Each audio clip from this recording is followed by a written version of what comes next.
It's time once again to Retire Wise with Shawn Maloney, founder and CEO of Retire Wise and financial advisor with 20 plus years in the industry. And we're back again with another episode. So if you guys enjoy the content, consider subscribing to us on Apple, Spotify, or YouTube.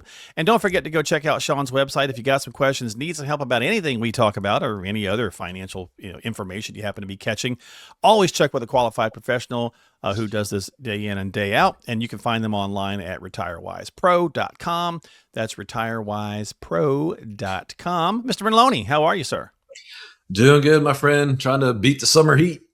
Dude, it's been brutal this year, man. It has, man. My AC went out here in the studio for 12 days because they had to order like multiple parts. Wound up 100-degree day on a Friday at 5 p.m. is when it went out the first time. Of course, right? That's Murphy's Law, right? Yeah. And so, it's been a brutal year all across the country. So stay cool out there, folks, for sure. Well, we're going to talk about the 5 Ds of retirement planning today. This is based on an article from Kiplinger. We'll put a link in the show descriptions if folks want to go check that out. So anyway, are these 5 Ds good? Are they worth knowing? Let's debate that. Let's talk about that with Shawn, who of course does this every day. So a good resource to tap into for that. So Shawn, let's start with the big one. The first one that was on there, diversification. Yep. Obviously, this is a massive buzzword in the industry forever. Sure. Being diversified. So what do you think about this on this list? Yeah. So when I hear diversification, so many things come to mind because it's more than just one thing. So sure, you got to be diversified in your plan, in your investments. It's just not picking a stock or mutual funds or ETFs. Yes, there's an array of different things you got to be diversified with. When we're talking about retirement versus accumulation mode, your diversification changes a little bit, right? The type of strategies, the type of investments are going to change a little bit because now we're shifting into that retirement phase, and we just need to realign appropriate for your age and what that money needs to do for you. So that's one thing. But the other side of it is income. Retirement isn't necessarily just about how many assets that you've accumulated. There's also income diversification, right? You're turning your nest egg into a paycheck, right? You're no longer working, getting that paycheck. You're paying yourself, right? You're turning that into a paycheck. And you need to have multiple streams of income, diversified income. Mm-hmm. It may come from Social Security. It may come from your brokerage account. It may come from an IRA. It may come from a pension. It may come from an annuity. It may come from an array of real estate, that rental income. There's a lot of different choices, right? And oftentimes it takes a number of those things, but we got to figure out what's right for you. Everybody's, plan is going to be a little bit different, but you just don't want to rely on one piece of income because if that wiggles a little bit, you don't want your income to wiggle with it and struggle, right? So 2 types of diversification, right? The investment side and then the income side. Yeah, that's a great point. Diversification a lot of times too, Shawn, I'm sure you've heard this through the years. Many people will say, oh, well, I went to this big box place and that big box place and the third one, and I got a mutual fund from each of the 3. So therefore I'm diversified. And it's like, and then you go dissecting it, doing the forensic analysis. And it's like, no, it's pretty much all large cap, right? It's pretty much all overlap, right?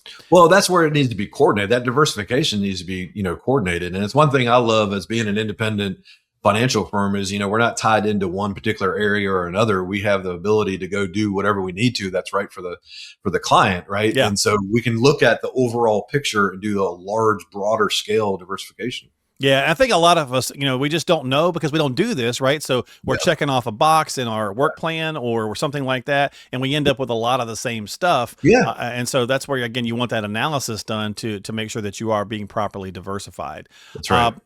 D number 2, duration, right? So it's all about, making the money last as long as we do. Why they didn't make this first, I don't know. But because that's the number one thing that everybody's like, is it going to last as long as I do? Yeah. That's the number one fear that's out there. Any sort of retirement survey, and you ask people, you hear that most often.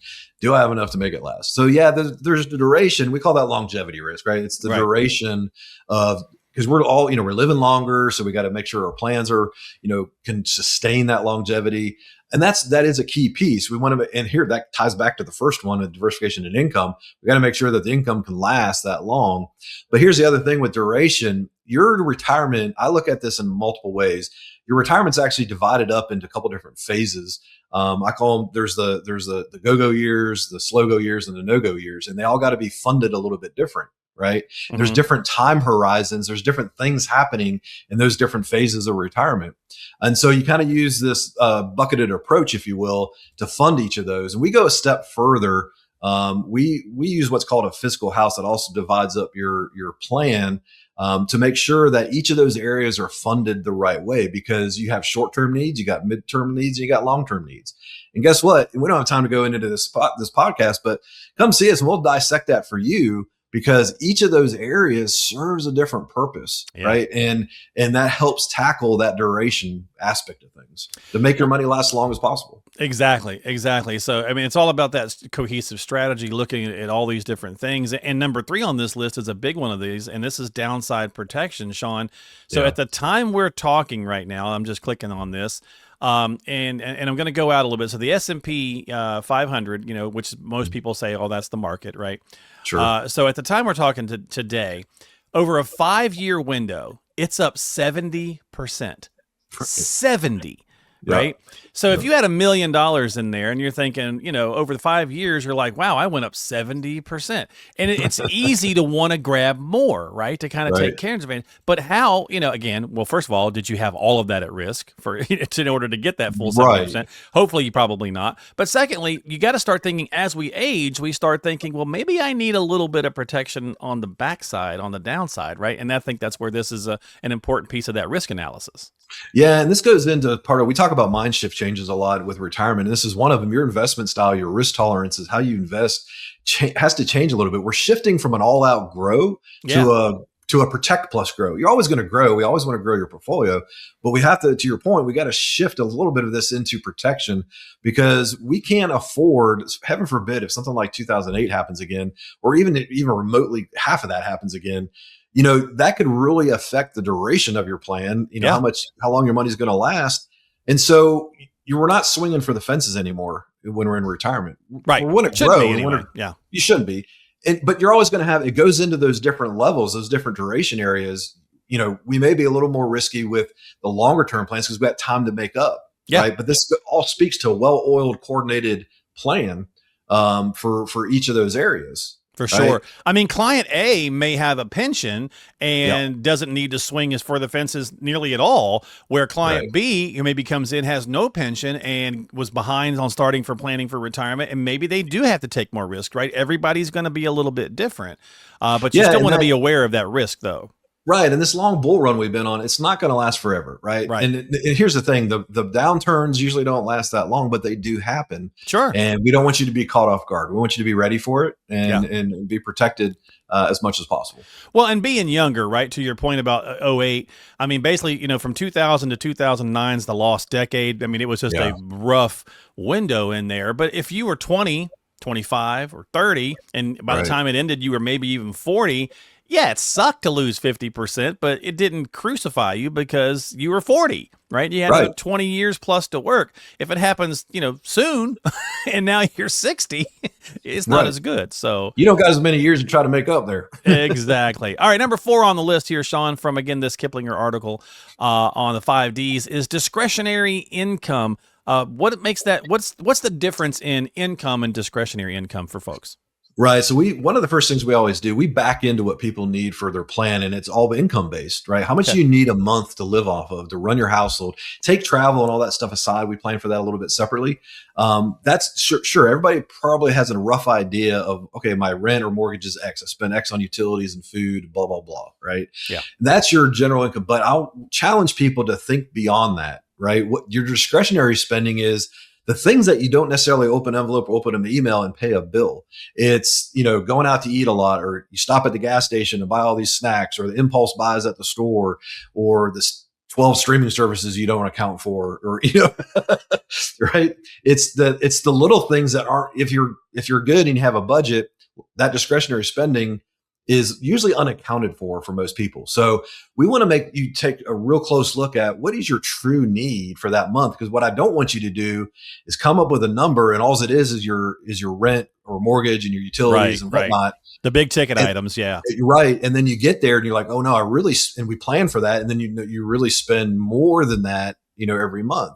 It's not a bad thing, right? It's a good idea to have a checkpoint of how much am I actually spending, so we know how to build that plan out for you. Yeah, I talk with a lot of advisors, Shawn, and I hear things like, we're not a CPA, but we'll say, hey, let's look at your tax returns. Let's look at your checkbooks, because this is going to give us the true what you actually spend. Because people will come in all the time and say, yeah, I spend $3,000 a month. And then you go look and you're like, no, you spend $5,000. And they're like, no, I don't. And it's like, well, yeah, you do. And so we can show you here where it's missing. So you either saved it or you spent it, right? I mean, that's all there is to it. I'm a big believer in really every dollar should be accounted for, right? It doesn't have to be that intense, but you want to be, especially at this phase of life, you want to be able to account for it. And so when we're doing those free consultations and whatnot, and we're talking to people and we're getting to know them and talk to them, and we ask that question, we always dig a little bit deeper, right? We ask those questions. Yeah. Well, do you go do this, or try to get them thinking about the other things that they may be spending money on?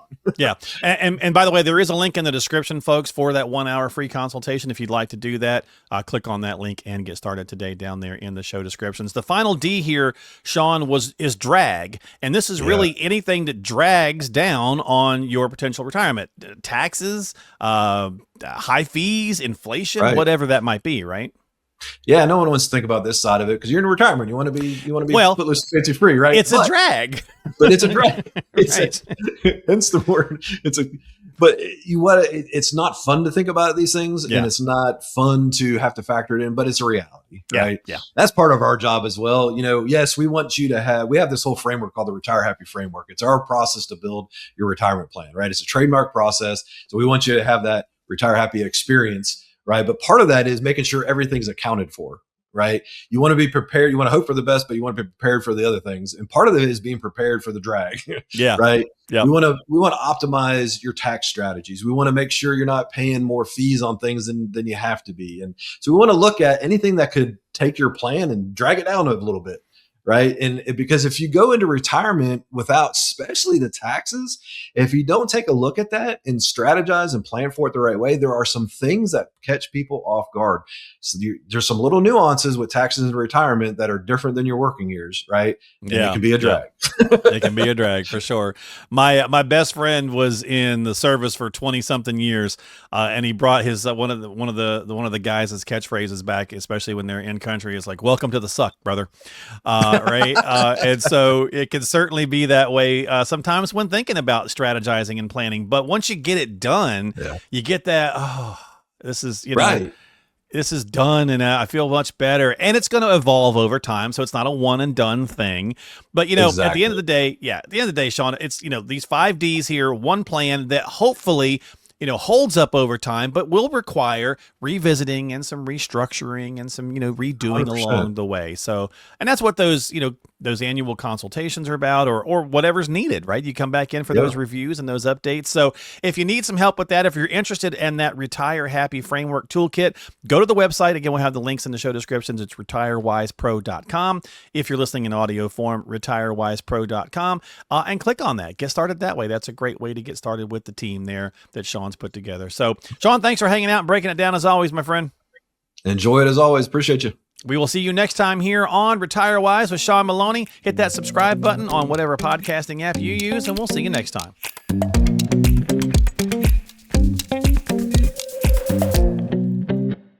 Insurance products are offered through the insurance business RetireWise LLC. RetireWise LLC is also an investment advisory practice that offers products and services through AE Wealth Management LLC, AEWM, a registered investment advisor. AEWM does not offer insurance products. The insurance products offered by RetireWise LLC are not subject to investment advisor requirements. Investing involves risk, including the potential loss of principal. Any references to protection, safety, or lifetime income generally refer to fixed insurance products, never securities or investments.